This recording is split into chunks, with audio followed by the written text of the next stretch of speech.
Assalamualaikum warahmatullahi wabarakatuh. Alhamdulillahi rabbil alamin. Wassalatu wassalamu ala ashrafil mursalin. Nabiyyina wa maulana Muhammadin wa ala alihi wa sahbihi ajma'in. Wa ashhadu an la ilaha illallah wahdahu la syarika lah. Wa ashhadu anna Muhammadan abduhu wa rasuluh. Sallallahu alaihi wa ala alihi wa sahbihi wa sallama tasliman katsira. Thumma amma ba'd. Alhamdulillah, kita bersyukur kepada Allah Subhanahu wa Ta'ala. Di malam hari ini Allah mudahkan kita untuk belajar bersama. Semoga Allah Ta'ala memberkahi setiap apa yang kita pelajari. Dan kajian ini adalah kajian lanjutan yang diselenggarakan oleh ICC Dammam KSA,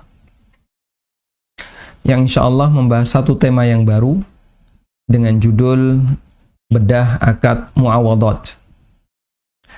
Apa itu akad muawadhat? Akad muawadhat artinya akad komersil. Dan insya Allah di beberapa kesempatan kajian kita akan membedah satu demi satu beberapa akad komersil yang ma'ruf di masyarakat. Berikut bagaimana penerapan yang ada di tengah masyarakat. Baik. Saya gunakan share konten. Semoga bisa memudahkan bagi para jamaah untuk bisa memahami tema kajian kita. Kita akan mengenal terlebih dahulu akad muawadhat.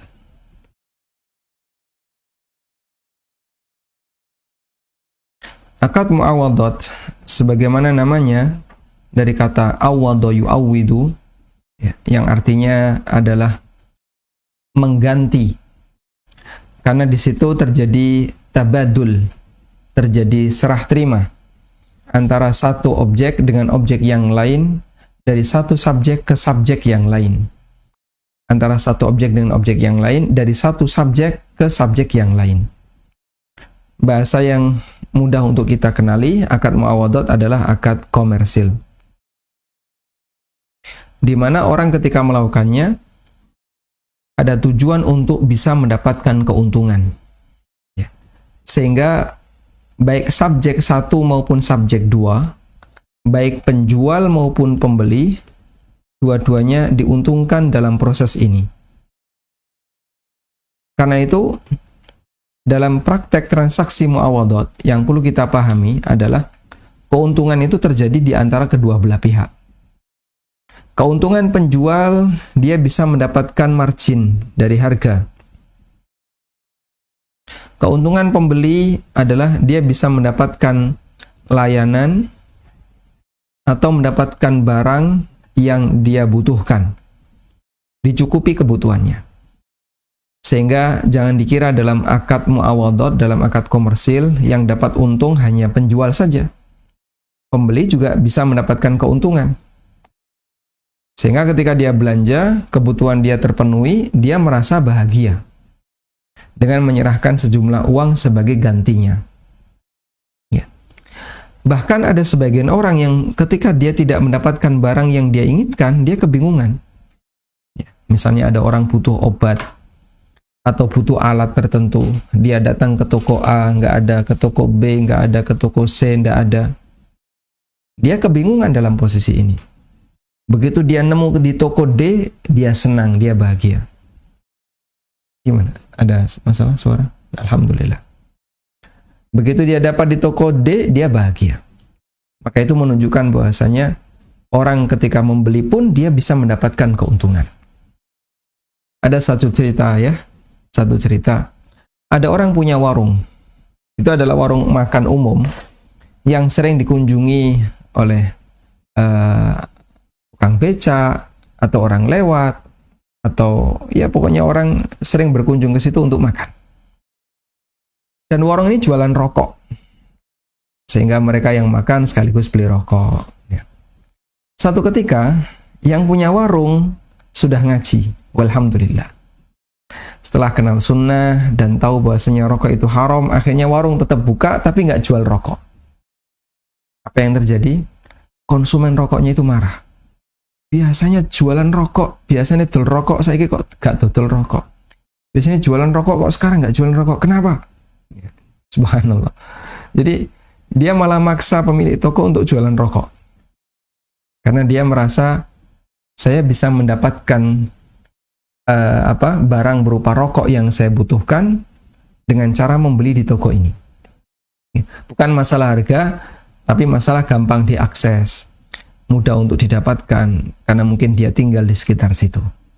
Baik, sehingga sekali lagi dalam masalah akad komersil, di mana akad ini tujuannya adalah untuk bisa mendapatkan keuntungan, maka sebenarnya posisi untung itu ada di kedua belah pihak.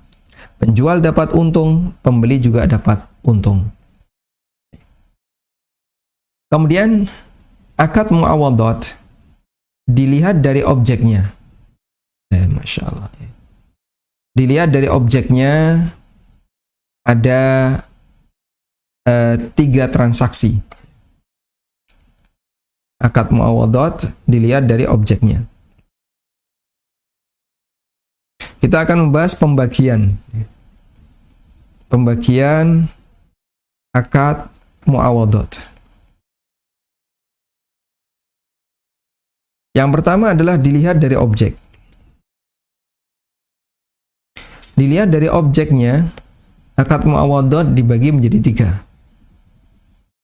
3. Yang pertama adalah uang ditukar dengan barang.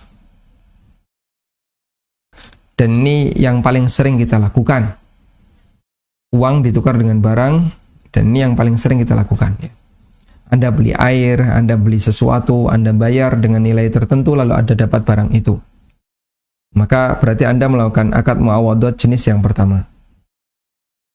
Yang kedua adalah tukar-menukar antara uang dengan jasa. Sehingga Anda misalnya menggunakan jasa transportasi, Anda mempekerjakan orang dan seterusnya. Terjadilah sebuah akad muawadhat di mana ada tukar-menukar antara uang dengan jasa.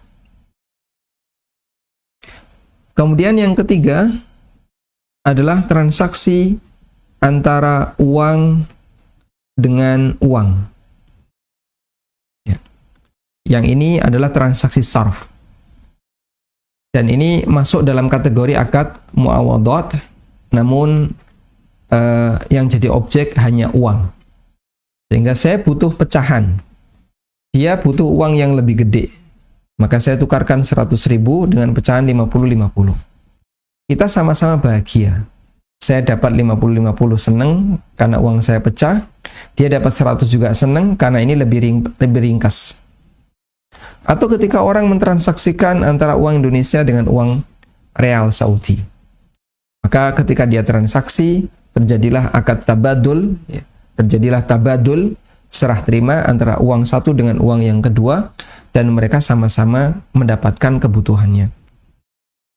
Sebenarnya bisa kita tambahkan satu lagi, yang keempat adalah barang dengan barang.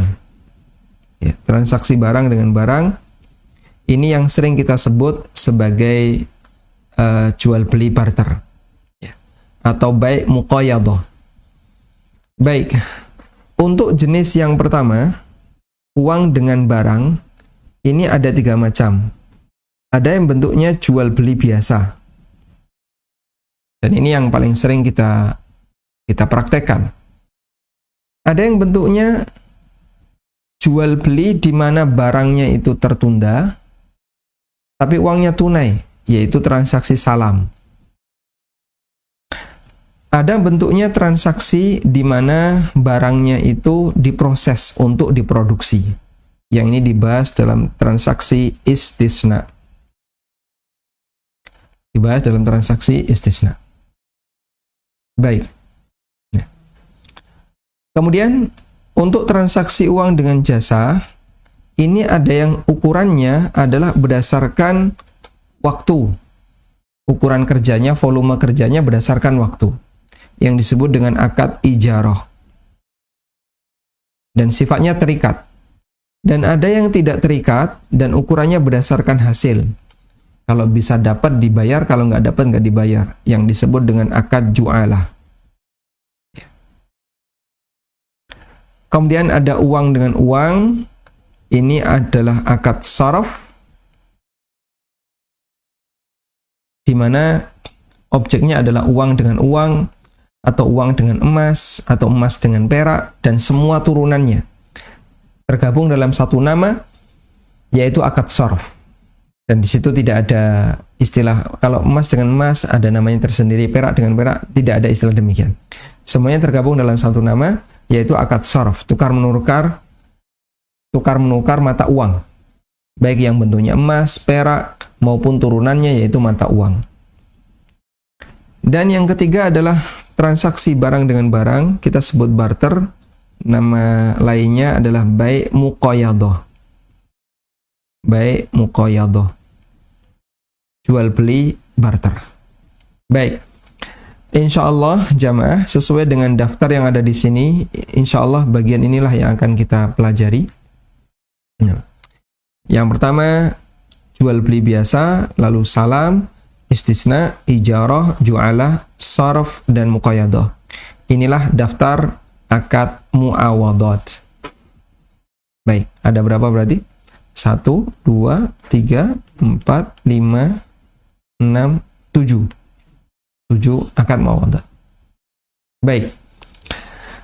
Selanjutnya, kita akan membahas pembagian akad muawadat dilihat dari ketersediaan objek. Dilihat dari ketersediaan objek.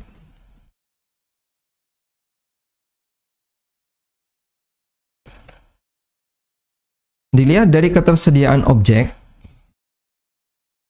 akad muawadat di situ bisa kita bagi menjadi 4. Yang pertama adalah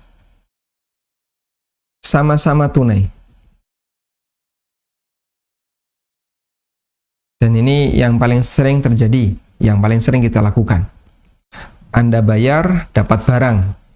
Anda bayar, dapat jasa. Berarti transaksi ini sama-sama tunai. Yang kedua, uang tunai.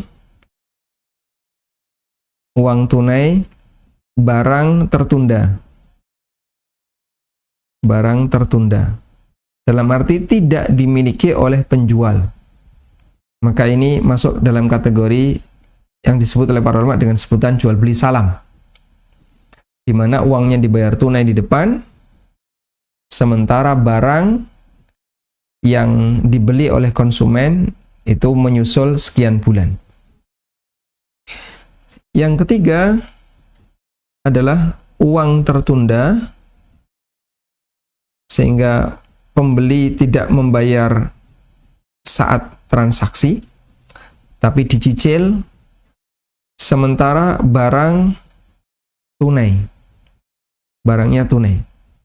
Dan sudah dimiliki oleh penjual. Ini disebut jual beli kredit atau bai' bit taqsid. Jual beli dengan sistem cicilan. Dan yang keempat adalah uang tertunda, sementara barang juga tertunda. Dan ini disebut dengan jual beli kali bil kali. Transaksi ini adalah transaksi kali bil kali. Baik. Dari keempat jenis transaksi ini, 3 yang pertama diperbolehkan. Ini boleh. Sementara 1 yang terakhir ini hukumnya haram dengan sepakat ulama, sebagaimana keterangan yang disampaikan oleh Ibnu Qudamah menukil dari apa yang disampaikan Imam Ahmad, bahwa jual beli kali bil kali ulama sepakat hukumnya dilarang. Walhamdulillah. Baik, sekarang kita akan selesaikan dulu untuk praktek jual beli kali bil kali yang itu statusnya dilarang. kapan sebuah jual beli itu disebut sebagai kali bil kali? Ya. Batasan kali bil kali. Atau bai'ud daini bid dain. Jual beli antara utang dengan utang. Baik. Batasan jual beli kali bil kali atau bai'ud daini bid dain itu terjadi ketika satu, ya, penjual belum memiliki barang. Penjual belum memiliki barang. Yang kedua, pembeli tidak membayar tunai. Tidak membayar tunai. Tidak membayar tunai itu bisa bentuknya belum bayar sama sekali, atau dia sudah bayar DP atau yang lainnya. Yang ketiga adalah sudah dilakukan akad. Sudah dilakukan akad. Artinya kalau sudah dilakukan akad, berarti sudah mengikat. Sehingga sifatnya bukan rencana akad, tapi sudah mengikat. Kalau baru rencana akad tidak diperhitungkan. Tapi kalau sudah mengikat, diperhitungkan. Nah, sehingga dia sudah melakukan akad, padahal penjual belum memiliki barang. Dan praktek ini adalah praktek yang bermasalah. Yang keempat adalah penjual bukan produsen. Penjual bukan produsen. Kenapa ada batasan yang keempat ini? Yang keempat ini membahas dari sisi jika penjual adalah seorang produsen, maka berarti dia bisa melakukan akad istisna. Ya. Namun ketika dia bukan produsen, maka dia tidak bisa melakukan akad istisna. Baik.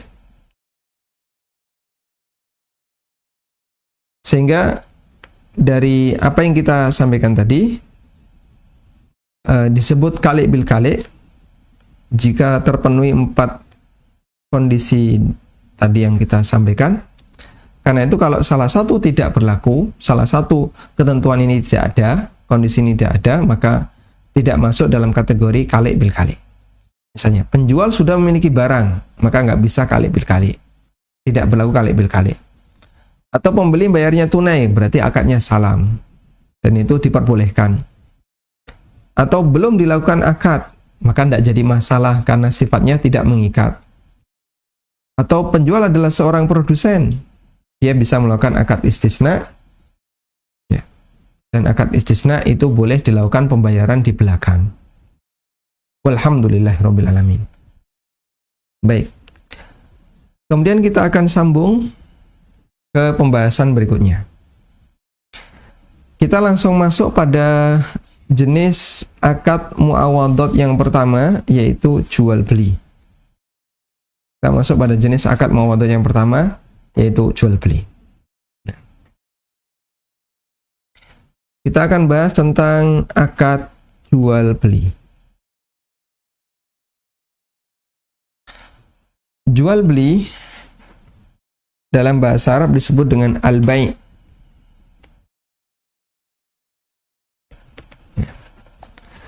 Disebut al-bai' dari kata ba'un yang artinya depa, satu depa ini. Jarak antara pundak sampai jari tengah. Kenapa disebut al-bai'? Karena orang yang melakukan transaksi jual beli, dia menjulurkan depanya untuk menyerahkan sesuatu atau menerima sesuatu. Maka terjadilah saling menjulurkan depa, sehingga disebutlah al-bai'. Pertama yang perlu kita pahami bahwa Allah Subhanahu wa ta'ala telah menegaskan dalam Al-Quran akan halalnya ini. Sebagaimana yang Allah firmankan di surat Al-Baqarah, wa halallahu al-bai'a wa harrama riba. Allah juga berfirman di surat An-Nisa ayat 29. Ya ayyuhalladzina amanu la ta'kulu amwalakum bainakum bil batil illa an takuna tijaratan antara minkum. Wahai orang yang beriman, janganlah kalian makan harta orang lain dengan cara yang batil, kecuali melalui perdagangan yang saling ridho di antara kalian. Sehingga ayat-ayat ini menunjukkan bahwa Allah Subhanahu wa taala memberikan bimbingan kepada manusia, kalau kamu mau punya harta, lakukan praktek jual beli. Kalau kamu mau mendapatkan penghasilan, lakukan praktek jual beli, karena itu yang Allah halalkan. Ya. Itu yang Allah halalkan. Baik, sehingga ini menunjukkan nilai keutamaan jual beli, di mana Allah Subhanahu wa taala tegaskan bahwa jual beli adalah sesuatu yang dihalalkan oleh Allah Subhanahu wa taala. Saya sebut nilai keutamaan bukan berarti berpahala ya, karena hukum asal jual beli adalah sesuatu yang mubah. Tapi saya sebut nilai keutamaan, Allah jadikan itu sebagai sarana bagi manusia untuk bisa mendapatkan penghasilan yang halal. Nah, kemudian Nabi Shallallahu Alaihi Wasallam juga menyebutkan tentang penghasilan terbaik. Penghasilan terbaik. Rasulullah Shallallahu Alaihi Wasallam dalam hadis dari Rafi' bin Hadij radhiyallahu anhu. Ada orang yang datang kepada Nabi Sallallahu Alaihi Wasallam lalu dia tanya, Ya Rasulullah, ayyul kasbi atyab? Ya Rasulullah, ayyul kasbi atyab? Pendapatan apakah yang paling thayyib? Thayyib itu artinya halal. Berarti yang paling halal, yang tingkat halalnya paling tinggi.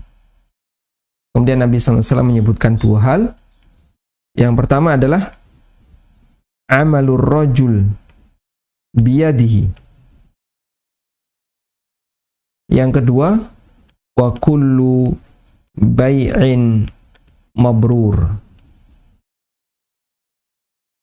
Ada dua pendapatan yang paling thayyib. Yang pertama adalah hasil seseorang dari kerja, dari jerih payahnya. Yang ini bentuknya adalah jual jasa. Maka dia dapat fee dari hasil menjual jasa. Yang kedua, wa kullu bai'in mabrur, dan tiap transaksi yang mabrur. Artinya dia mendapatkan margin. Ya, ini margin jual beli. Karena yang namanya pedagang dia tidak mendapatkan uang jasa, tapi dia mendapatkan margin dari praktek jual beli. Baik. Dan ini menunjukkan bahwa Nabi SAW menekankan kepada kita agar kita itu menjadi orang yang mandiri, berusaha untuk mencukupi diri sendiri dan tidak menggantungkan diri kepada yang lain. Maka ketika Rasulullah SAW ditanya tentang pendapatan yang paling bagus, yang paling thayyib, Rasulullah SAW mengajari bahwasanya pendapatan yang paling bagus adalah kalau kamu bisa dapat duit dengan cara yang mandiri, ya, bukan dari hasil hibah, bukan warisan, bukan itu harta yang paling thayyib, ya, meskipun statusnya halal. Ini menunjukkan bahwasanya harta itu bertingkat nilai kualitasnya, dan salah satu di antara harta dan pendapatan yang nilai kualitasnya dipuji oleh Nabi SAW adalah margin dari jual beli yang mabrur.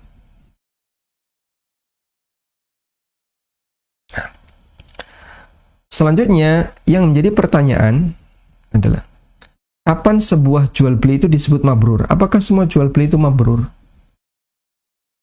Jawabannya, ketika Nabi SAW menyebutkan sifat, menunjukkan bahasanya itu tidak berlaku bagi semuanya. Sebuah jual beli disebut sebagai jual beli yang mabrur. Jual beli mabrur adalah jual beli yang saling menguntungkan. Jual beli yang saling menguntungkan. Sehingga penjual untung, pembeli untung, mereka sama-sama puas, tidak meninggalkan sengketa sepeser pun. Itulah jual beli mabrur. Kalau bisa seperti ini, sama-sama puas, sama-sama untung, maka nilai keberkahannya akan semakin tinggi. Tapi kalau ada praktik jual beli, namun meninggalkan sakit hati, ya, salah satu tidak puas dengan yang lain, berarti praktik ini tidak masuk dalam kategori jual beli yang mabrur. Disebut jual beli mabrur sekali lagi adalah yang saling menguntungkan. Tayyib. Kapan disebut jual beli yang saling menguntungkan? Ketika keduanya saling puas. Makanya kita disyariatkan untuk ketika transaksi adalah untuk keterbukaan. Ketika transaksi kita disyaratkan untuk keterbukaan. Ya. Sehingga jangan sampai ada yang ditutupi. Semakin terbuka makin bagus. Artinya kedua belah pihak akan semakin mempertimbangkan lanjut transaksi ataukah tidak. Sampai akhirnya keduanya telah merasa siap, akhirnya dilanjutkanlah transaksi. Wallahu a'lam. Baik. Semakin terbuka, maka akan semakin mengarah kepada baik mabrur. Makanya ketika Anda jualan, lalu di situ ada informasi yang perlu disampaikan, sampaikan. Jangan didiamkan. Karena dengan keterbukaan itu akan membuat transaksi makin mabrur. Baik.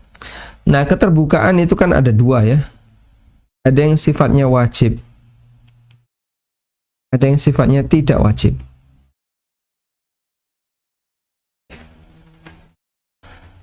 Keterbukaan yang wajib bagaimana? Keterbukaan yang jika tidak dilakukan bisa merugikan orang lain. Jika tidak dibuka, maka ini bisa memberikan madharat, merugikan orang lain. Ya. Contohnya apa? Contohnya misalnya cacat pada barang. Kalau orangnya nggak cerita, itu akan merugikan pihak pembeli, sehingga pembeli harus tahu. Ya. Keterbukaan hukumnya wajib. Apabila tidak, itu bisa menyebabkan nilai kemarginan, nilai kemabruran sebuah transaksi tidak berhasil atau berkurang. Yang kedua adalah tidak wajib. Batasannya jika tidak dibuka, tidak memberikan madharat. Contohnya harga kula. Ini mas, kulanya di mana mas? Boleh saya tahu pak? Ini toko yang jual ini di mana? Saya kalau mau saya hubungi sendiri. Nggak boleh yang kayak gitu. Karena nggak boleh maksa, sebab ini adalah keterbukaan yang sifatnya tidak wajib. Wallahu a'lam. Walhamdulillahirabbil alamin.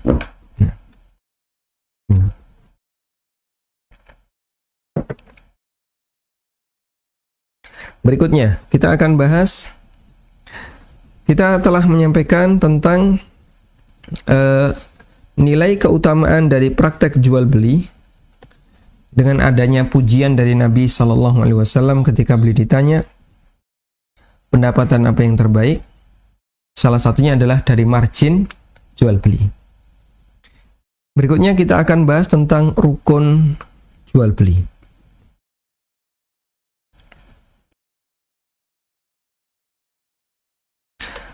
Rukun pengertiannya adalah unsur yang terpenting. Unsur yang terpenting pada bangunan tertentu.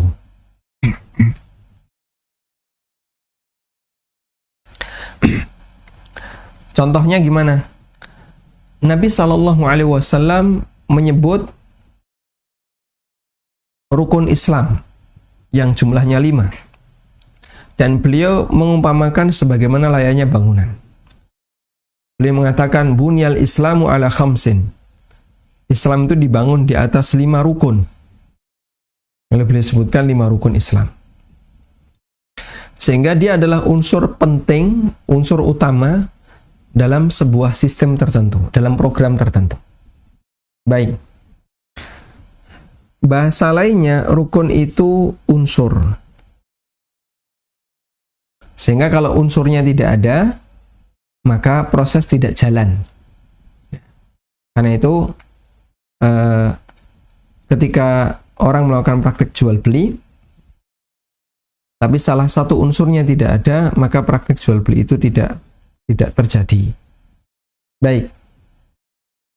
Sekarang apa saja unsur dari jual beli? Rukun jual beli itu apa saja? Yang pertama adalah sigot. Yang pertama sigot. Sigot itu interaksi antara penjual dengan pembeli. Baik melakukan tawar-menawar atau apapun, itu namanya sigot. Dan menurut Hanafiyah, rukun jual beli cuma satu ini, sigot itu. Ini menurut Hanafiyah. Selain itu tidak ada. Tapi menurut jumhur masih ada dua rukun lagi. Yang kedua adalah subjek, pelaku akad. Ya. Pelaku akad. Yang ketiga adalah objek, benda yang dijadikan sebagai alat transaksi. Ya. Dua yang terakhir ini adalah pendapat jumhur. Bahwa jika transaksi jual beli itu mau dilakukan, rukun yang harus terpenuhi adalah ini: sigot, subjek, objek. Baik. Tadi disebut sebagai rukun karena dia adalah unsur utama dalam transaksi. Sekarang coba kita detailkan ya.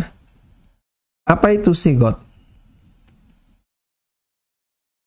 Sigot akad adalah pernyataan akad.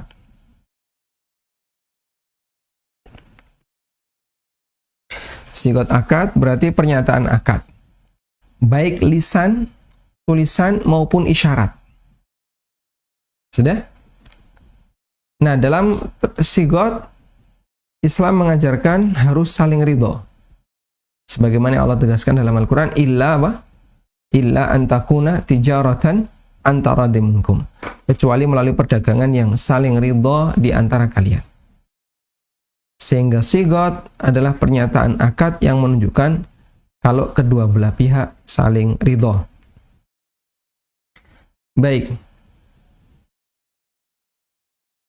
Nah, kemudian sigot itu ada dua. Ada yang dohir. Dohir artinya bisa didengar, bisa dilihat.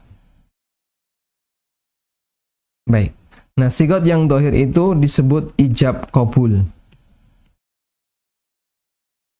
Ya. Sigot yang sifatnya dohir itu disebut ijab qabul. Jadi penjual dan pembeli sama-sama ngomong, sama-sama nulis, ngechat. Itu sigot yang sifatnya dohir. Dan proses chatting atau Anda ngomong atau Anda nulis itu statusnya adalah ijab qabul. Baik. Yang kedua, ada sigot yang tidak dohir, ya. Tersembunyi. Ya. Sigot yang tidak lahir, yang tersembunyi. Contohnya apa? Contohnya isyarat yang menunjukkan kalau keduanya saling ridho.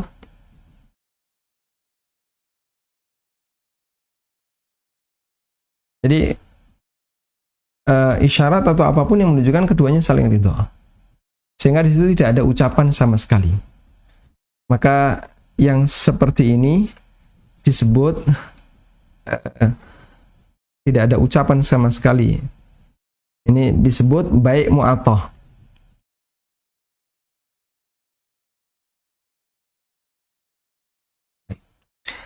Nah, dalam bai' mu'athah yang di situ sifatnya adalah transaksi yang dilakukan tanpa ngomong, ulama beda pendapat. Apakah ini boleh ataukah dilarang? Ada khilaf di antara ulama. Sebagian ulama menilai jual beli mu'athah hukumnya haram. hukumnya batal, dan ini pendapat Syafi'iyah. Ya, dilarang. Ini tadi adalah pendapat Syafi'iyah.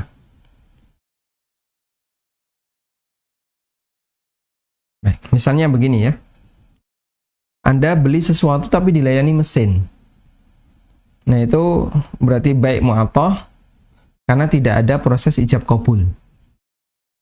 Misalnya beli minuman di showcase. Anda masukkan uang, koin, lalu bisa dapat minuman. Ketika Anda melakukan seperti itu, maka sebenarnya yang terjadi adalah transaksi namun tidak terjadi ijab qabul.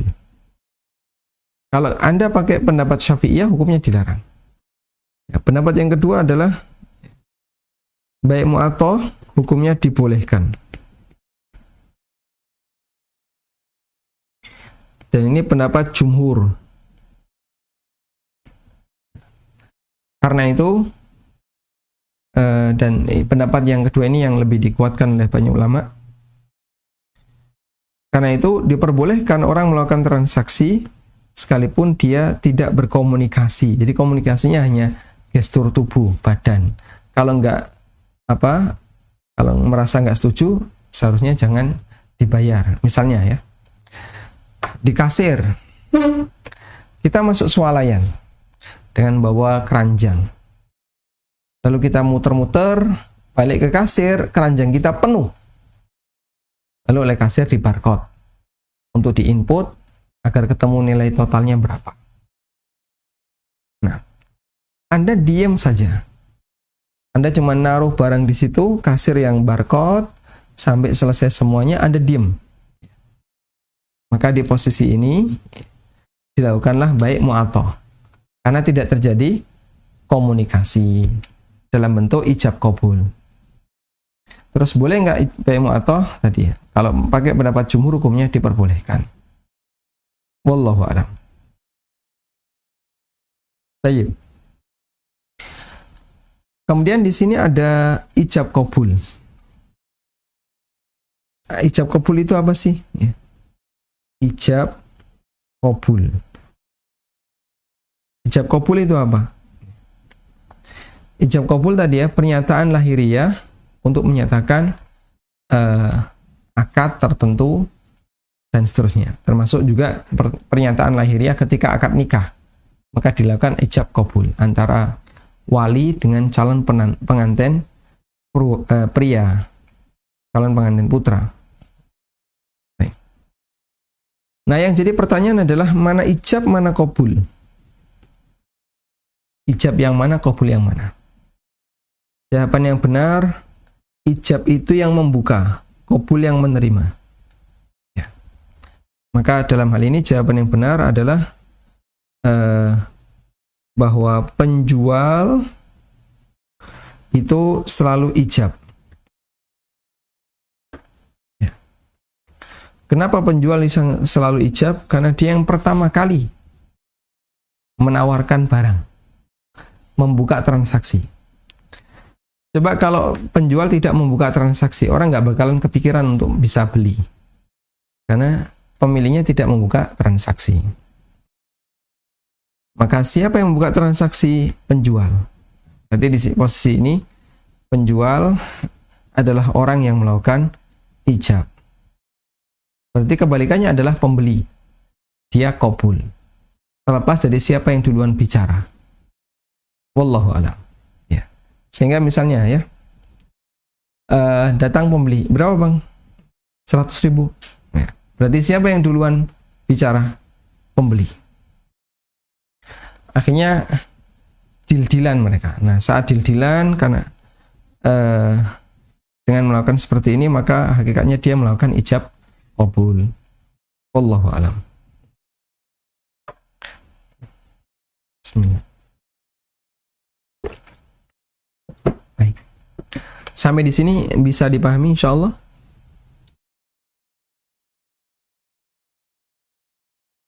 Dari pemirsa yang tergabung di Zoom, ada yang mau disampaikan? Silahkan.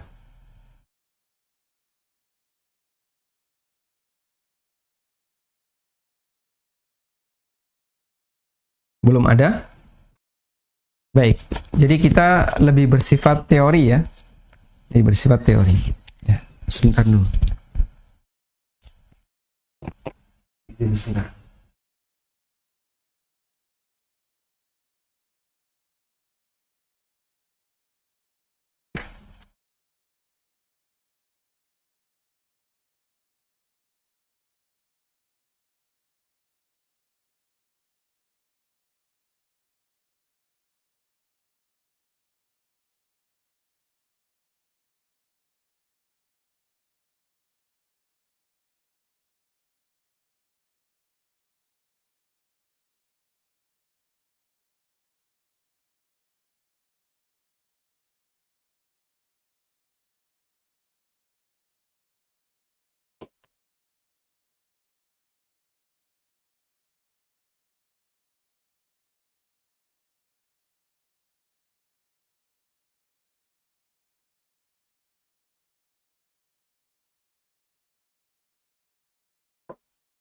Baik. Alhamdulillah. Baik, ada yang mau disampaikan? Silahkan. Baik Ustaz, kajiannya mau dilangsung lagi Pak? Sampai sini Ustaz. Dibuka sesi tanya jawab Ustaz. Kalau belum ada, saya lanjutkan dulu. Belum ada Ustaz. Baik. Kita lanjutkan materinya. Jadi dalam masalah ini ada khilaf di antara para ulama terkait kewajiban melakukan ijab qabul dalam melakukan akad. Apakah ijab qabul itu harus ataukah tidak? Dan transaksi yang sigotnya tersembunyi itu disebut dengan bai' mu'athah. Di sini tidak ada ijab qabul. Dalam bai' mu'athah tidak ada ijab qabul. Seperti beli minuman di showcase, atau Anda belanja di marketplace dan dilayani mesin. Di situ tidak ada tidak ada komunikasi dengan penjual. Nah, itu komunikasinya lewat showcase ya, nunul itu kan. Mesin tidak bisa bertransaksi, tapi dia disetting oleh pemiliknya bagi siapa yang mau beli, metodenya kayak gini. Sehingga penjual tahu dan pembeli juga tahu ini harganya sekian, ini harganya sekian. Baik. Nah, jual beli mu'athah, ulama berbeda pendapat karena di situ tidak ada ijab qabul. Menurut Syafi'iyah itu dilarang karena dalam mazhab Syafi'iyah ijab qabul itu rukun dalam mazhab Syafi'iyah atau bagian dari wajib ya. Wajib dalam Syafi'iyah. Makanya di Indonesia praktek jualan dengan menggunakan showcase itu melanggar mazhab Syafi'iyah. Nah, yang sering kita lihat dalam praktek bai' mu'athah adalah jual beli di swalayan. Karena begitu kita bawa barang ditaruh di kasir hanya membarcode, tidak terjadi komunikasi. Apalagi dalam situasi pandemi ya. Kasir pakai masker tumbuk telu. Setelah itu pakai face shield. Terus pakai kacamata. Ini kasih kaca. Bahasanya pakai bahasa isyarat. Nah, kalau sampai terjadi seperti itu sehingga tidak ada ijab qabul, maka masuk kategori bai' mu'athah. Nah, walhamdulillah. Nah, selanjutnya ijab qabul dari penjual atau pembeli, ada dua pendekatan yang disampaikan oleh para ulama. Sebagian ada yang mengatakan, pokoknya siapa yang pertama itu ijab, dan siapa yang kedua itu qabul. Siapa yang pertama itu ijab, yang kedua itu qabul. Sehingga mana ijab, mana qabul, yang pertama ijab, yang kedua pasti qabul. Baik yang datang dari penjual maupun pembeli. Kemudian pendapat yang kedua, dan ini yang lebih kuat, ijab itu selalu datang dari penjual. Dan ini pendapat yang lebih kuat. Kenapa ijab itu identik dengan penjual? Karena penjual inilah yang membuka transaksi. Dialah yang membuka transaksi. Sehingga jika penjual belum menawarkan barang, selamanya nggak bakalan terjadi praktek jual beli. Beda dengan penjual sudah menawarkan barang, barangnya sudah didisplay, dikasih harga. Nggak laku, hari ini nggak laku, besok mungkin laku, besok mungkin laku lagi. Sehingga dalam hal ini kuncinya adalah di penjual, karena dialah yang membuka transaksi. Wallahu alam. Selanjutnya kita akan bahas tentang syarat jual beli.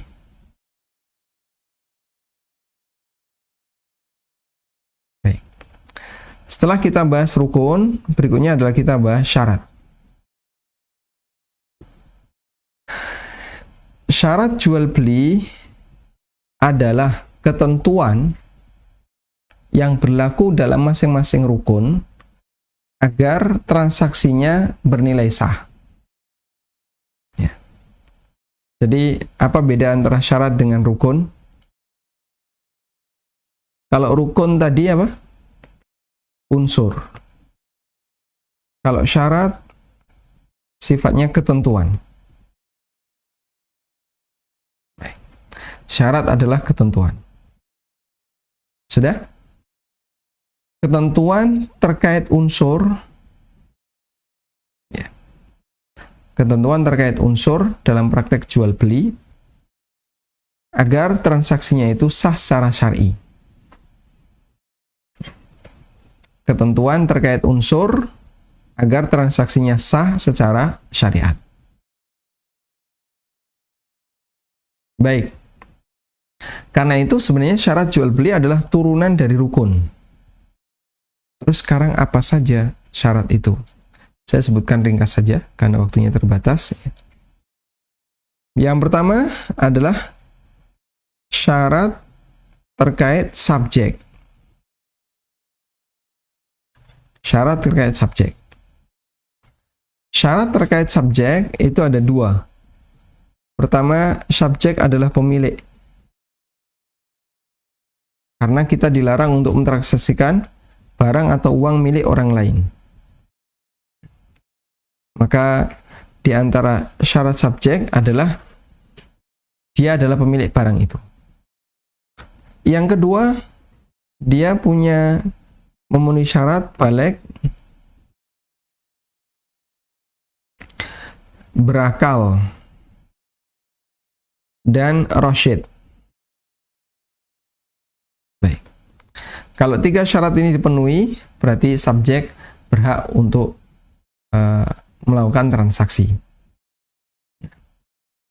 Yang kedua adalah syarat terkait objek.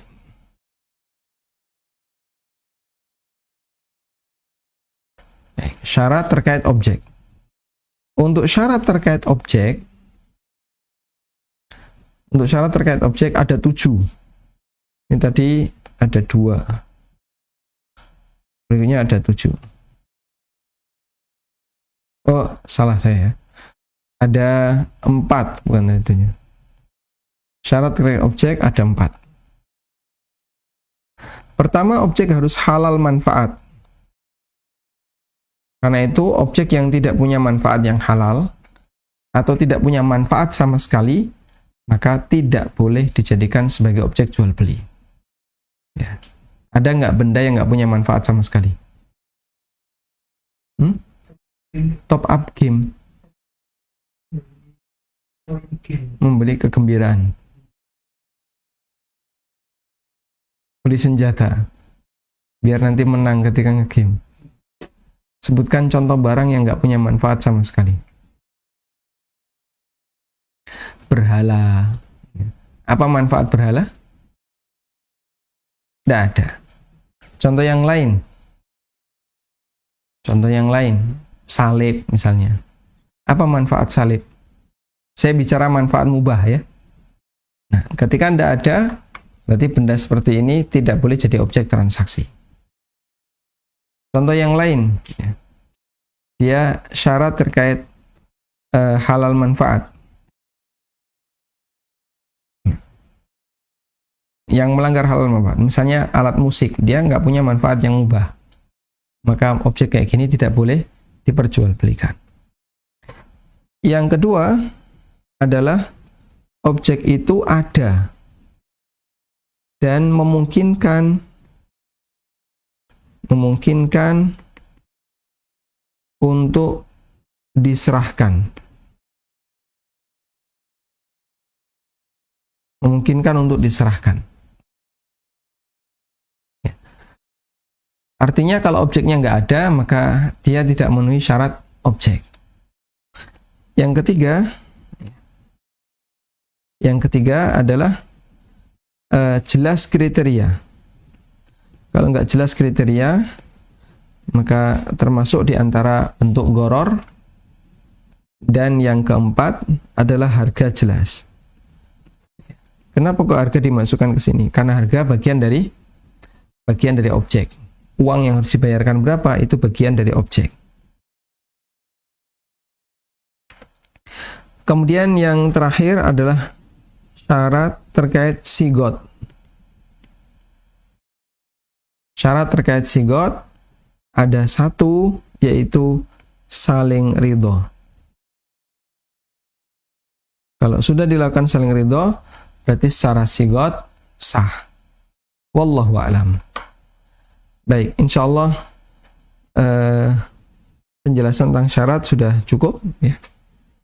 Dan tadi kita tekankan bahwasanya pada prinsipnya pembahasan tentang syarat jual beli adalah ketentuan yang berlaku pada unsur jual beli agar jual beli itu sah secara syar'i. Wallahu a'lam wa sallallahu ala nabiyyina Muhammadin wa ala alihi wa sahbihi wa sallam. Baik Ustaz, jazakallahu khairan Ustaz atas ilmu dan faedah yang Anda sampaikan. Insyaallah akan menjadi ilmu yang sangat bermanfaat bagi kami, amin ya rabbal alamin. Baik, bagi bapak-bapak dan ibu jika mempunyai pertanyaan bisa disampaikan secara langsung atau dengan cara live chat. Terlebih dahulu, kalau misalnya chatbox bagi yang ingin bertanya secara privat, saya kirim ke Saifuddin Abu Mesok. Baik, ini ada pertanyaan masuk ke Ustaz. Assalamualaikum Ustaz. Bagaimana hukumnya orang yang melakukan jual beli makanan atau semacam nasi dan maksudnya makanan rumahan Ustaz, dan itu akan sangat menguntungkan bagi penjual dan pembeli, tapi tidak diperbolehkan oleh pemerintah Ustaz karena nggak ada surat izin Ustaz. Itu bagaimana hukumnya Ustaz? Jazakallahu Ustaz. Nah, ini termasuk di antara masalah yang cukup kronis. Gimana ya? Yang lama dibahas tuh. Jadi ternyata tidak hanya ada di Saudi ya. Saya juga jumpai di Qatar, saya jumpai di beberapa negara yang lain. Teman-teman yang ada di sana punya masalah kayak gini. Jadi mereka mumpung di situ banyak waktu luang ya. Berkeluarga, banyak waktu luang. Sementara calon konsumen Indonesia juga banyak. Akhirnya mereka buat nasi bungkus atau apa dijual ke teman-temannya. Kemudian saya tanya, lah kayak gini aturannya gimana? Ya enggak boleh. Kenapa? Paspornya bukan paspor, visanya bukan visa bisnis, ya. Dia visa pekerja. Baik, kalau begitu, mengingat ini adalah kaitannya dengan masalah aturan negara setempat, maka kembali kepada firman Allah Ta'ala, kepada sabda Nabi SAW, al-muslimuna ala syurutihim. Setiap muslim harus memenuhi kesepakatan yang dibuat. Dan visa itu adalah kesepakatan. Anda datang ke sini dengan visa apa? Sebagai pekerja. Bukan visa pengusaha. Dan ketika Anda setuju dengan itu, maka melanggar itu adalah bentuk pelanggaran terhadap aturan pemerintah. Wallahu a'lam. Oke, ada pertanyaan lagi Ustaz. Assalamualaikum Ustaz. Waalaikumsalam warahmatullahi. Ustaz, boleh nggak kalau gaji karyawan pakai dua akad, yaitu ijarah dan jualah? Misalkan karyawan suruh jaga toko 8 jam sehari selama sebulan kerja, dapat gaji tetapi Jika perusahaan dapat omset melebihi target, maka karyawan dikasih tambahan bonus persentase sekian persen omsetnya, Ustaz. Itu, Ustaz.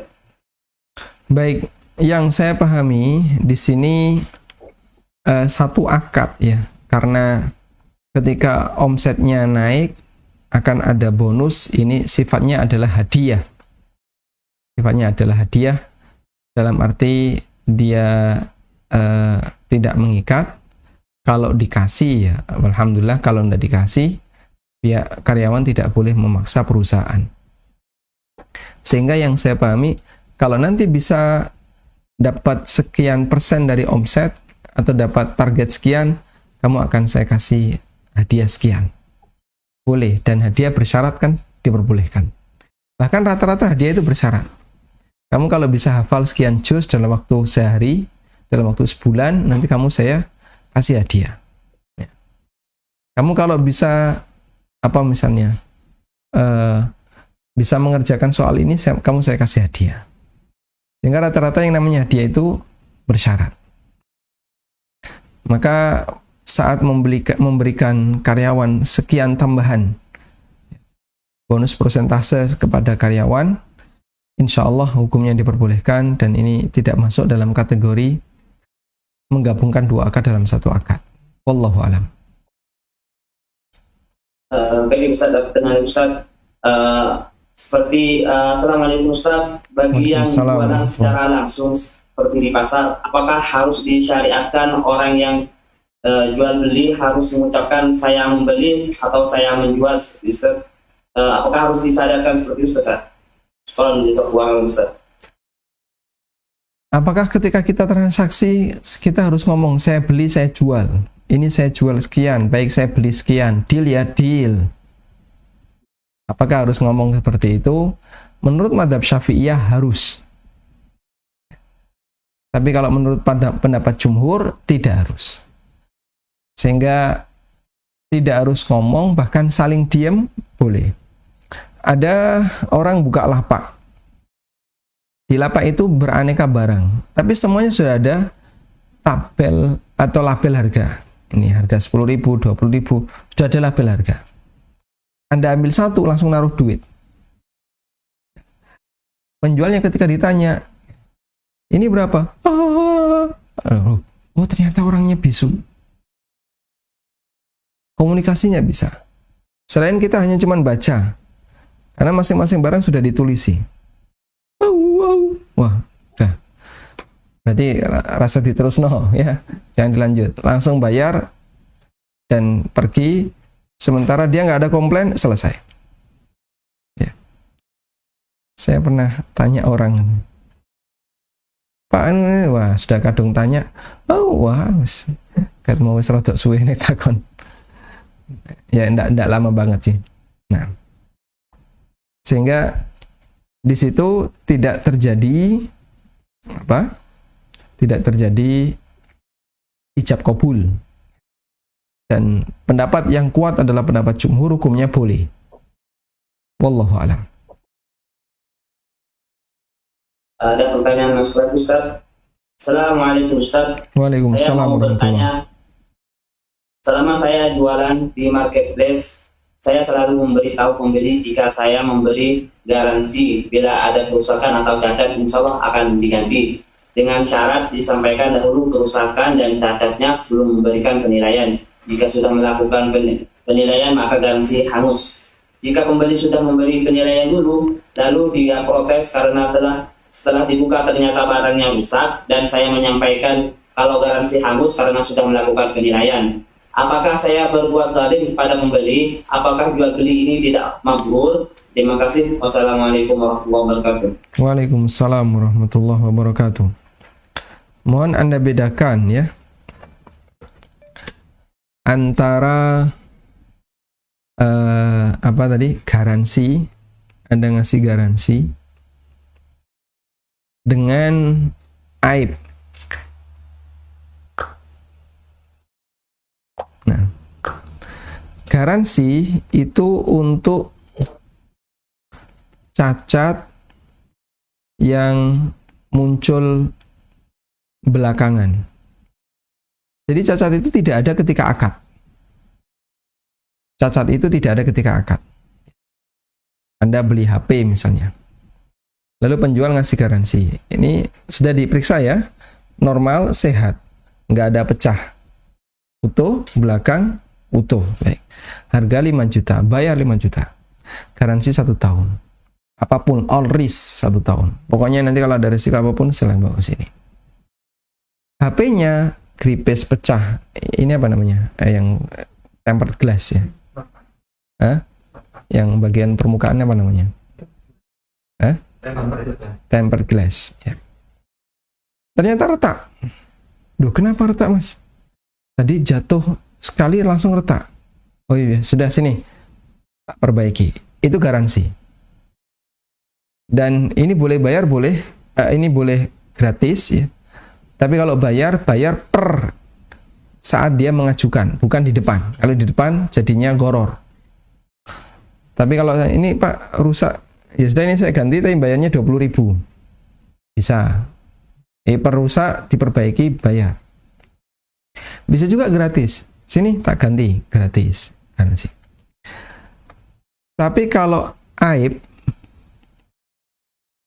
ini cacat yang sudah ada, cacat yang sudah ada sebelum akad atau saat akad. Ya. Nah, kalau yang kedua ini nanti diatur dalam khiyar hak khiyar aib. Maka pembeli punya hak khiyar aib untuk mengembalikan, sebab aib itu ada sebelum barang itu dia terima. Baik salah di proses perjalanan maupun aib itu sudah ada sebelum transaksi. Karena kan disegel ya. Lalu ketika dibuka kok sudah rusak. Maka di posisi ini dia memiliki hak khiyar aib. Nah, khiyar aib itu di luar garansi. Karena ini adalah kewajiban bagi penjual ketika dia menyediakan sebuah barang, maka seharusnya selamat dari potensi cacat. Kalau ternyata ada cacat, maka cacat itu bisa jadi alasan khiyar yang disebut dengan khiyar aib. Nah, khiyar aib itu pilihannya bisa direlakan. Kalau misalnya pembeli mau merelakan ya silahkan. Bisa diganti dengan arsyu. Arsyu itu adalah ganti rugi. Arsyu adalah ganti rugi disebabkan karena barangnya cacat. Kemudian yang ketiga adalah dikembalikan. Kalau dikembalikan berarti dia membatalkan transaksi. Nah, dan orang yang punya hak khiyar aib berhak untuk melakukan tiga ini. Andai kan direlakan, ini kok ada cacat ya, tapi ya sudahlah, saya nggak pikir. Pokoknya yang penting bisa dipakai, tidak apa-apa, sah saja. Wallahu a'lam. Ada pertanyaan Ustaz. Assalamualaikum Ustaz. Waalaikumsalam. Saya datang ke Saudi dengan visa istri, tetapi dalam beberapa tahun ini saya menerima pesanan makanan dari beberapa teman dan melaksanakan akad jual beli secara online. Apakah halal usaha saya, Ustaz? Jazakallahu khairan, Ustaz. Halal usahanya, usaha teman atau usaha pribadi? Maksudnya usaha beliau, Ustaz. Beliau visanya visa pekerja. Bukan, bisa sebagai istri, Ustaz. Oh, visa istri. Ya. Terus kemudian beberapa tahun setelah menerima pesanan makanan dari beberapa teman dan melaksanakan akad jual beli secara online, Ustaz. Seperti yang pertanyaan yang awal, Ustaz. Baik, istri di sini maksudnya Dia gimana? datang sebagai istri teman, mungkin teman-teman. Oh, ada visa istri. Iya. Oh, dia statusnya sebagai tabiin ya. Sebagai pengikut. Wallahu a'lam. Karena posisinya sebagai tabi, pengikut, maka tabi itu mengikuti yang diikuti. At-tabi'u tabi'un. Ya, tabi hanya bisa mengikuti. Karena itu status tabi adalah status matbu'. Suaminya sebagai apa visanya? Visa pekerja. Berarti dia kalau izin ke sini sebagai visa istri dari suaminya, maka statusnya sebagaimana suami. Li'annahu tabi', li'annaha tabi'ah, karena wanita ini adalah seorang tabi' yang hanya mengikuti. Sehingga status tabi' mengikuti status matbu'. Wallahu a'lam.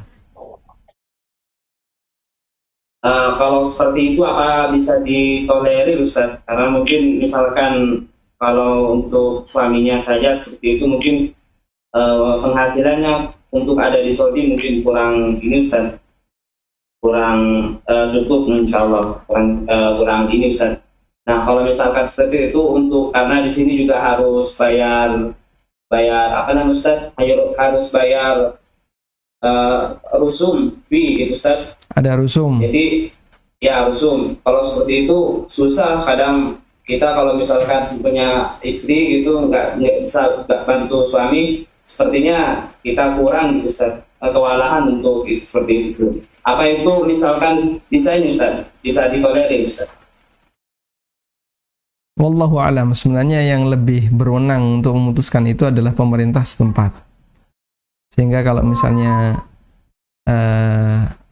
para istri yang menemani suaminya di sana lalu minta toleransi dari pemerintah, ini kalau suami saya nggak saya bantu, nggak sanggup, kemudian beliau membantu, walhamdulillah, jika diizinkan.